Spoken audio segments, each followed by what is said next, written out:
ventinho bom, aqui ventinho bom danado. A moça tome cuidado, o vento é um danado e gosta de fazer sujeira. Dirige que ventinho bom, danoso que ventinho bom danado.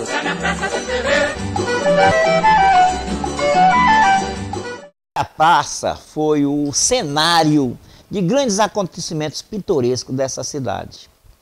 A praça, desde o século XIX, passou a ser uma referência de encontro e de converscote da cidade. O Boticário Ferreira, o carioca que chegou aqui em 1825 e que haveria de morrer em 1859, ele tornou-se um político, um farmacêutico muito popular, que funcionava como médico porque ele fazia cirurgias, ele tratava de todo mundo, e ele tinha uma amabilidade muito grande e reunia na sua farmácia todas as tardes as pessoas para o bate-papo, aquela coisa, políticos, desembargadores, figurões do baronato cearense, se reuniam na botica, né, na farmácia do Antônio Ferreira. E o Antônio Ferreira terminou indo natural, como era natural, para a política. Foi eleito vereador de Fortaleza e eleito também presidente da Câmara Municipal de Fortaleza. Naquele tempo, o presidente da Câmara assumia funções executivas como intendente municipal. E foi como intendente municipal que ele fez a primeira reforma urbanística da cidade.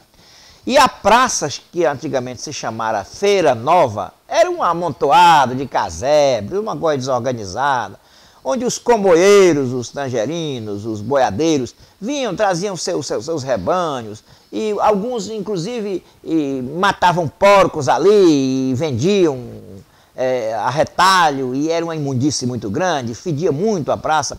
A praça tinha um cacibão que foi redescoberto recentemente, onde esses comboieiros amarravam seus animais, e ali os animais faziam jogavam suas dejeções, suas necessidades físicas, e a praça era uma imundície.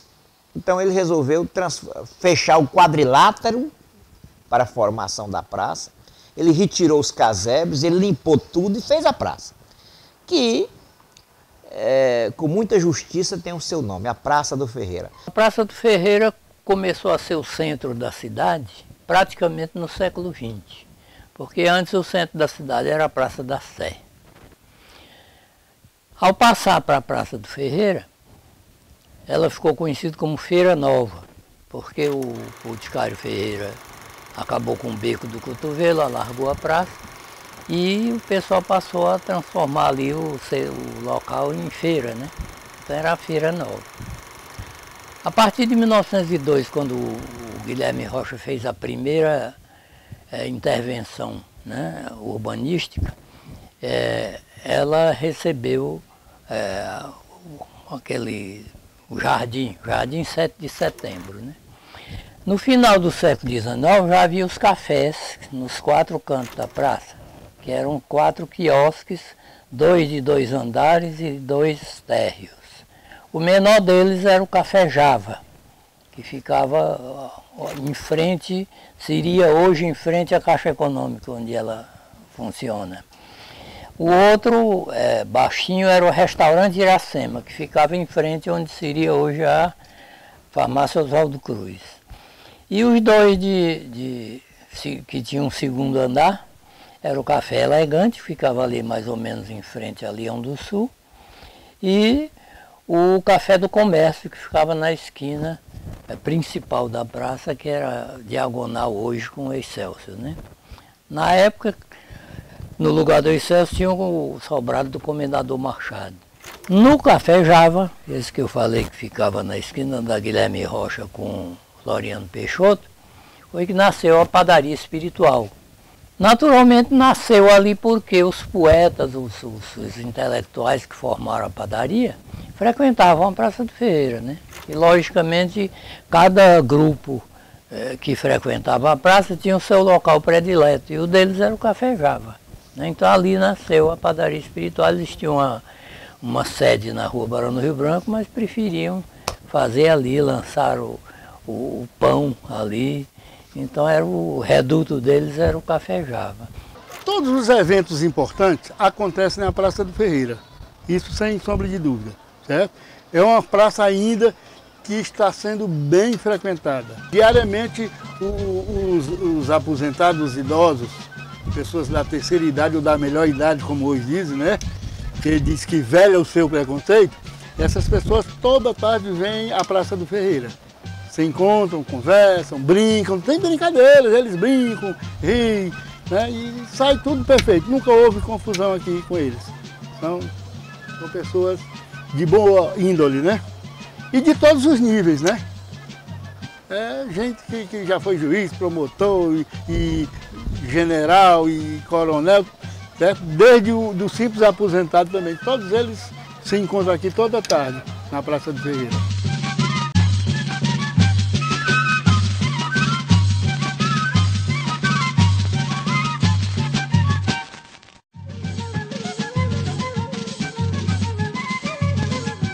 O abrigo central, que ficou pronto no final de 1949, inaugurou-se em 1950, e quem o construiu tinha direito a explorar durante 10 anos, né? E assim foi.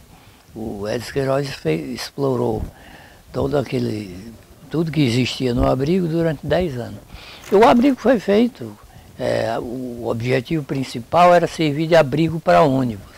Então os ônibus vinham ficavam em redor do abrigo, para as pessoas ficarem na sombra. Os bondes, o transporte principal do final do século XIX, né? Os bondes de tração animal surgiram no final do século XIX, por volta de 1880, e o ponto deles partia da Praça do Ferreira, né? Então todas as linhas partiam da Praça do Ferreira nas direções diversas, né?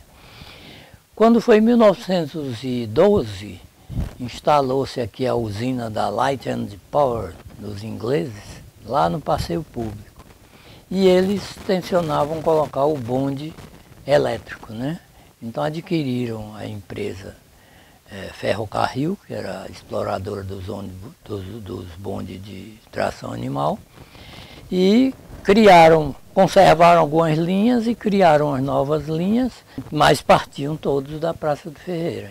A antiga Feira Nova, que depois ganhou o nome de Praça do Ferreira, em homenagem ao Boticário Ferreira, sempre foi uma referência na vida da cidade. Foi um ponto de convergência, foi um lugar de sociabilidade, foi o lugar onde se formaram os cafés, onde a padaria espiritual, de certo modo, nasceu. Foi o lugar do cajueiro butador, onde as pessoas faziam brincadeiras para dizer quem era capaz de pronunciar a maior mentira. Então, a Praça do Ferreira depois foi o lugar da Coluna da Hora, que marcava o tempo do ritmo de uma cidade ainda mais provinciana. Era o lugar onde os excêntricos, né, os diferentes, eram apupados, eram vaiados, num tempo em que isso era possível, né, num tempo muito antes do politicamente correto.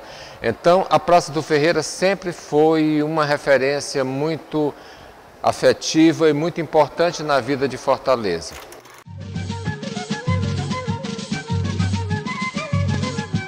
A praça tinha um cajueiro, que era chamado de cajueiro butador, porque esse cajueiro, ele dava frutos o ano inteiro, frutos vermelhos, né? E esse era baixinho, o cajueiro na praça, e as pessoas queriam tomar uma cana, uma cachaça, e cachaça do Cumbe, cachaça Chora na Rampa, as cachaças antigas, né? Simplesmente tiravam o braço, pegavam um caju para tirar o gosto. E anualmente, no 1º de abril, ocorria debaixo desse cajueiro o concurso dos patoqueiros, dos potoqueiros. Potoca é a mentira. Então era o concurso dos mentirosos. Quem contaria a melhor mentira? Havia um concurso. E eles ficavam durante o dia todinho contando mentiras. E quem contasse a melhor mentira era eleito o maior potoqueiro da cidade, aclamado.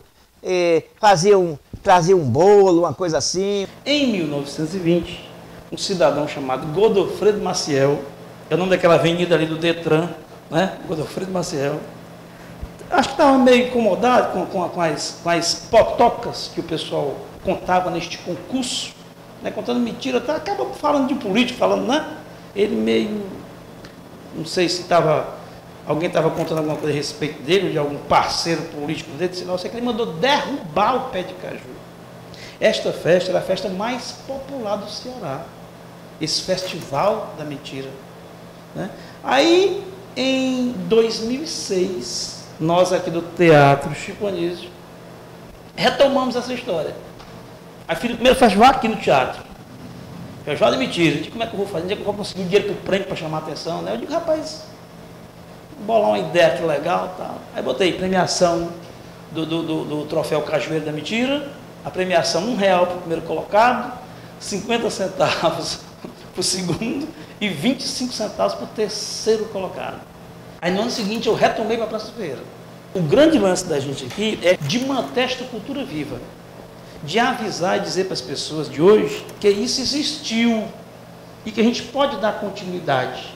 Pode até não ter o mesmo simbolismo de antigamente, mas isso você bota na memória das pessoas que isso, as pessoas ficam curiosas, doidas para saber.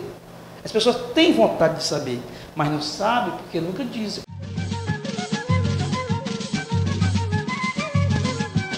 O Bode Ioiô é um personagem surpreendente e curioso da história de Fortaleza. Em 1915, ano feroz da seca, uma das maiores secas que o Ceará teve, um grupo de boêmios bebia na Praça do Ferreira à tardinha, comemorando o aniversário do amigo que tinha falecido há muito tempo, há 18 anos, Paulo Laranjeira, quando um grupo de retirantes, ou de, como chamam na seca, de fragelados, esse grupo chegou puxando um bode. E o que aqueles retirantes queriam? Queriam vender aquele bode para naturalmente comprar farinha, comprar feijão, comprar víveres, né? E o bode era muito vistoso, muito bonito. E os boêmios resolveram comprar o bode, porque ali, naquele grupo, estava também o gerente de uma empresa que vendia peles, né? E, portanto, o bode interessava como pele, né? Mas compraram o bode, talvez por um dinheiro muito inferior ao que ele valia, né? E continuaram a beber por ali, o bode ficou por ali, eles olharam o bode, aquela coisa.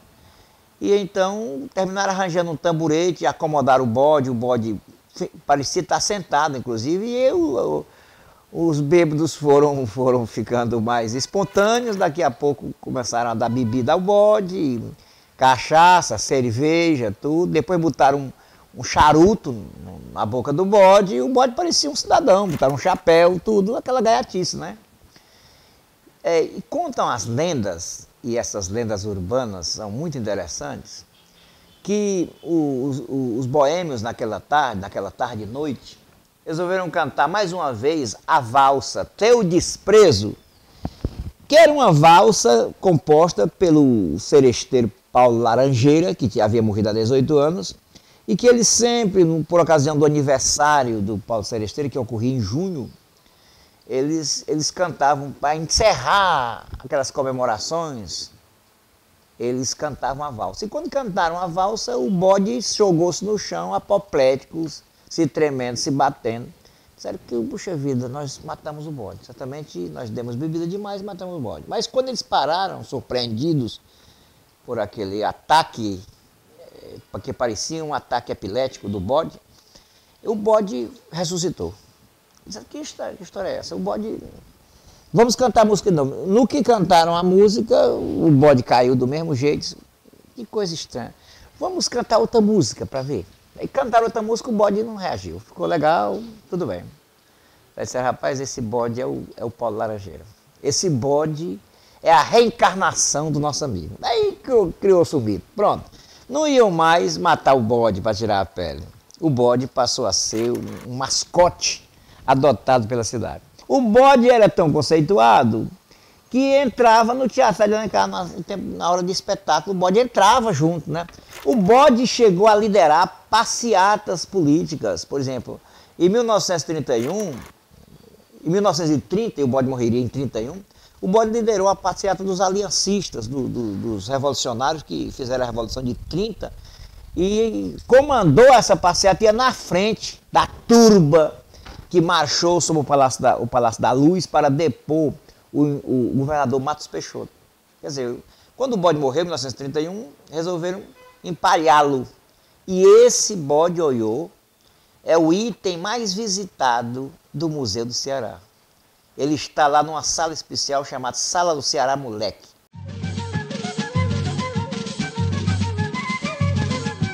A história da Vaia do Sol aconteceu naturalmente no Ceará, né? Tinha que ser no Ceará. Ela aconteceu no dia 30 de janeiro do ano de 1942. Me lembro como se fosse hoje. Mentiroso, né? Pois é, e a história da Vaia foi uma história simples que acontece todo dia, em diversos momentos aqui no Ceará. O cearense ele não pode ver qualquer mungango que ele vaia, qualquer coisa que esteja fora do padrão ou dentro do padrão demais, ele pode até não vaiar, mas ele tem vontade. Certo? E a história do sol foi aquela que todo mundo sabe, tá, mas é sempre bom a gente repetir. Passou 3 dias, a nuvem cobrindo o sol, aquela chuva pesada, No terceiro dia, quando o sol começou a meter a cara, e um caboclo começou, olha, uma bestada ali, né? Aí um puxou o outro e teve essa vaia. Na ocasião, passava um jornalista do jornal O Povo, viu aquilo e registrou, fez um registrozinho pequeno, mas de primeira página, né? E hoje a gente tem mais esta história para contar da molecagem cearense. E tinha que ser na Praça do Ferreira, porque a Praça do Ferreira é que é o centro da molecagem, o centro das decisões políticas. Até hoje, a Praça do Ferreira respira isso. A Praça do Ferreira foi, portanto, palco das algazarras, das festividades, dos comícios e dos converscotes. Os bancos da praça eram verdadeiros parlamentos, tinham um nome, Banco da Opinião Pública e tudo mais, onde as pessoas se reuniam para conversar à noite e até antecipar acontecimentos que logo mais se dariam, como, por exemplo, o resultado dos júris, né? Então, advogados, promotores, juízes ficavam ali conversando e havia, portanto, um avant-première, uma espécie de antecipação dos julgamentos e coisa e tal, e das decisões na Câmara Municipal, e tudo isso acontecia na praça. E a praça também era o lugar onde os patusqueiros, os engraçados, os contadores de anedota, os espontâneos, os loucos, tudo isso era na praça. Esse lugar só pode ser um lugar muito mágico, muito especial. Esse lugar onde as pessoas se encontram, onde as pessoas confraternizam, onde as pessoas vaiam o sol, onde as pessoas vaiam a si mesmas e onde as pessoas contam mentiras, debocham, onde as pessoas, enfim, se soltam e emerge o espírito moleque que, trabalhado às vezes um pouco como estereótipo, às vezes como a gente não gostaria que fosse trabalhado, mas a molecagem, a irreverência